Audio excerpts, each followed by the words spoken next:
Halo Travelers, balik lagi sama gue Andrew CMO dari Wear Indonesia. Di produk review kali ini, Epson mengeluarkan produk projector terbaru yang namanya EF100. Yuk kita review. Langsung aja kalau kita lihat dari body atau desain dari Epson 100 ini terlihat lebih kecil dibandingkan proyektor pada umumnya. Bagian dari atasnya itu terlihat seperti terbuat dari kulit, tapi sebenarnya itu sebagian besar terbuat dari plastik.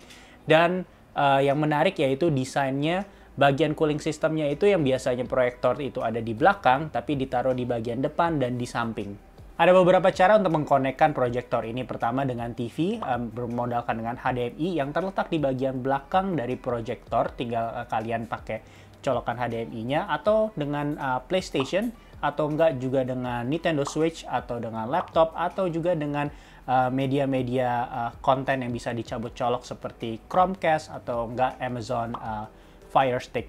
Menurut gue, salah satu unique selling point dari Epson EF100 itu cara menikmati kontennya dengan menggunakan proyektor ini. Kalau proyektor biasa mungkin lu cuma bisa taruh dan ya udah, itu semua konten disajikan di bagian depan atau menghadap depan dari si proyektor. Kali ini dengan si EF100 yang kecil dan cooling systemnya yang ditaruh di bagian depan dan samping, memungkinkan kalian ya untuk menggunakan proyektor ini dari tegak lurus sampai ke atas, jadi nontonnya di ceiling seperti itu, atau enggak miring.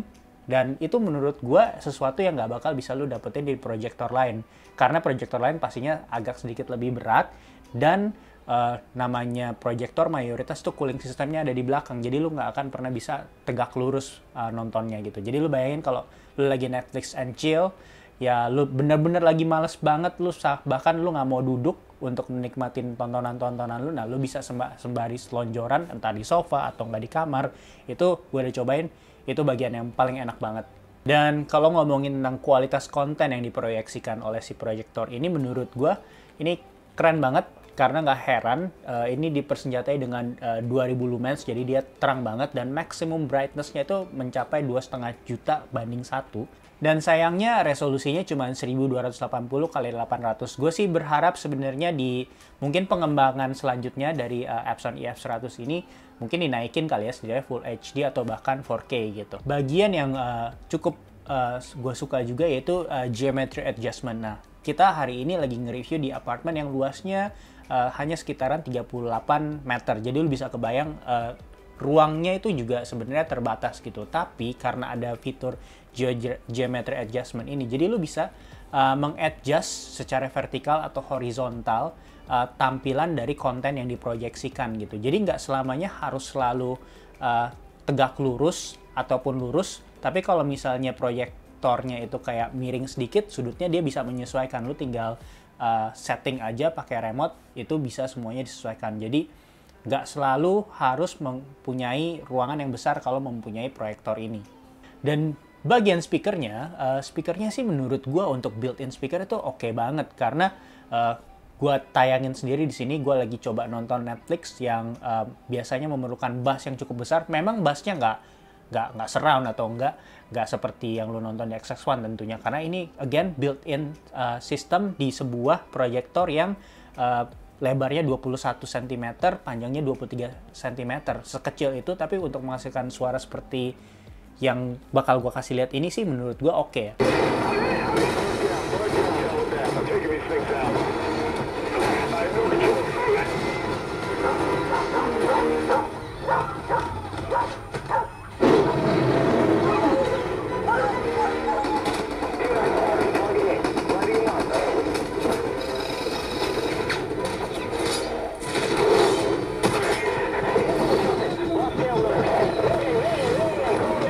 Tapi kalau misalnya lu masih merasa nggak cukup atau lu bahkan sedang mau nge-build home theater, nah jangan takut, karena ada fitur Bluetooth speaker. Jadi lu tinggal koneksiin Bluetooth si Epson EF100 ini dengan speaker yang lu punya yang lebih besar.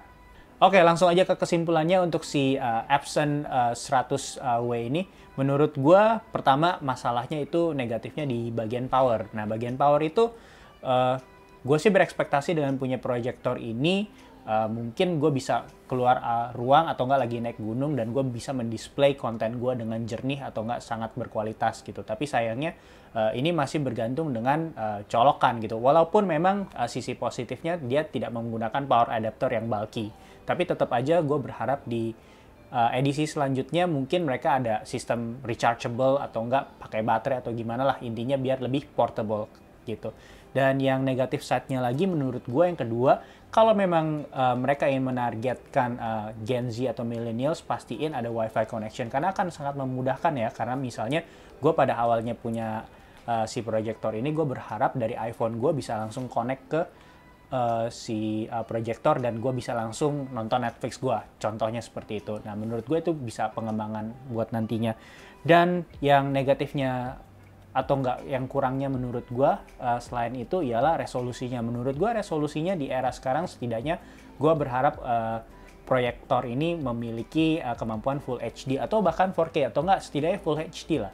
Kesimpulan positifnya menurut gue yang paling menjadi unique selling point yaitu kemampuannya untuk mendisplay konten dengan cara entah tegak lurus seperti layaknya proyektor biasa atau enggak mendongak ke atas sehingga kita bisa nonton konten di atap-atap kita atau enggak dengan miring. Menurut gue itu sesuatu hal yang belum bisa gue dapatkan di proyektor lain. Dan nilai positif lainnya dari proyektor ini yaitu dynamic contrast dan maximum brightness-nya itu yang sangat oke banget untuk alat sekecil ini.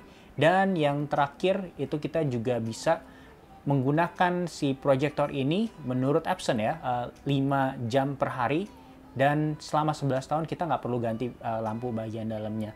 Nah mungkin itu jujur gue baru coba ini selama 2 minggu, tapi setelah gue coba selama weekend kemarin gue coba nonton Netflix seharian selama 8 jam itu oke-oke aja sih, nggak ada masalah gitu. Jadi mungkin ya bener apa kata Epson, itu bisa bertahan selama 11 tahun tanpa ganti lampu gitu. Yang terakhir harganya dibanderol di 18.250.000. Gimana menurut lu? Gue pengen tahu terkait si Epson 100W ini apakah kemahalan buat lu atau oke, menurut lu ini fair price.